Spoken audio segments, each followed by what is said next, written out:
Good day. This is the Professor, CBMD PhD, and today's Saturday, July 19th, 2025.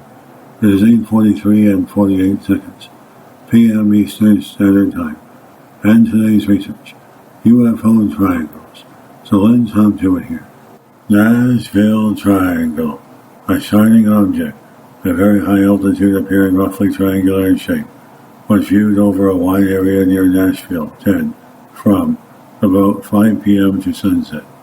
Data on the incident was gathered for NICAP by member Paul Norman, including photographs of the object. Navy jets tried to inspect the object but couldn't reach its altitude, which appeared to be at about 16,000 feet. Examination of the photographs and witness reports to NICAP led to the conclusion the object probably was a high-altitude research balloon.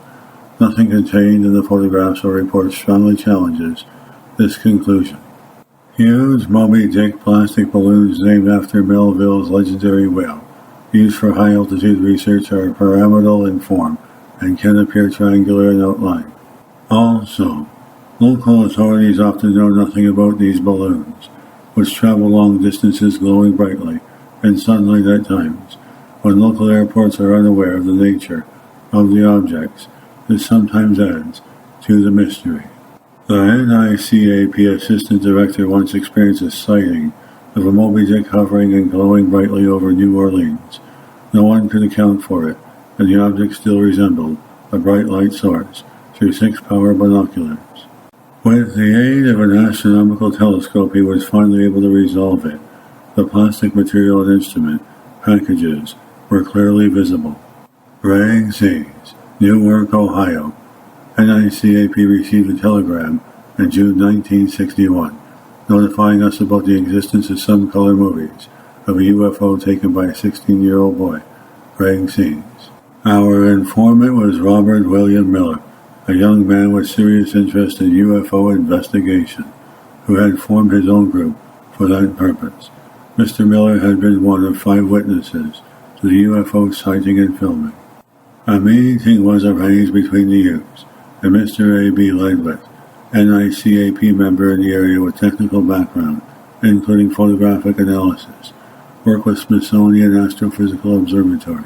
Mr. Ledwith was requested to advise NICAP whether he considered analysis of the film worthwhile.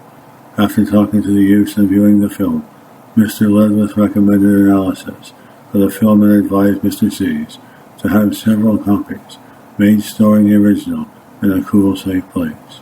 Mr. Miller was advised to forward 1 copy of the film to Max B. Miller in Los Angeles for analysis. NICAP paid for the printing of 1 copy of the film for this purpose.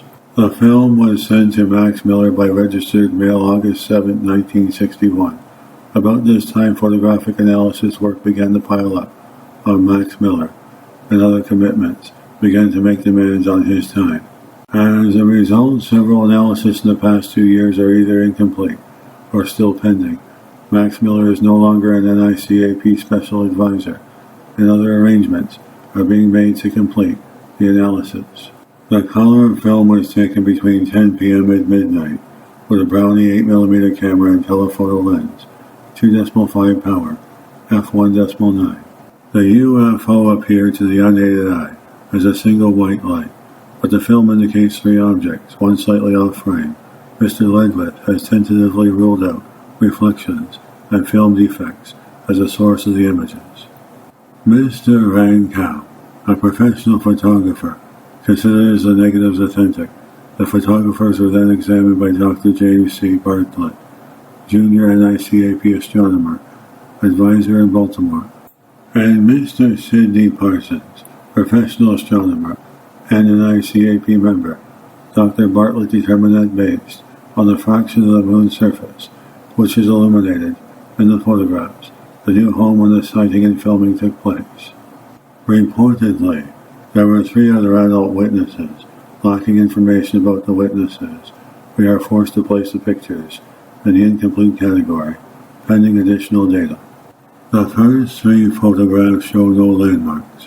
The 4th shows the UFO close above, a definite skyline including trees. The UFO at one exposure appears to be perfectly circular, with a smaller circular marking in the center. However, the alleged UFO could also be one or more relatively small objects thrown in the air and photographed. This video was created for educational purposes only. Codename Will, Professor Christopher Brunette, Leader of Research, Scientist, Ufologist, Psychic, Computer Programmer, Computer Technician, Philanthropist, Writer, Mathematician, Artist, Photographer, Film Producer, Chef, Animal, and Nature Lover. Passion, World Peace. Hope you enjoyed listening. Until next time, have an excellent day. Good day. This is the Professor, CBMD, PhD, and today's Saturday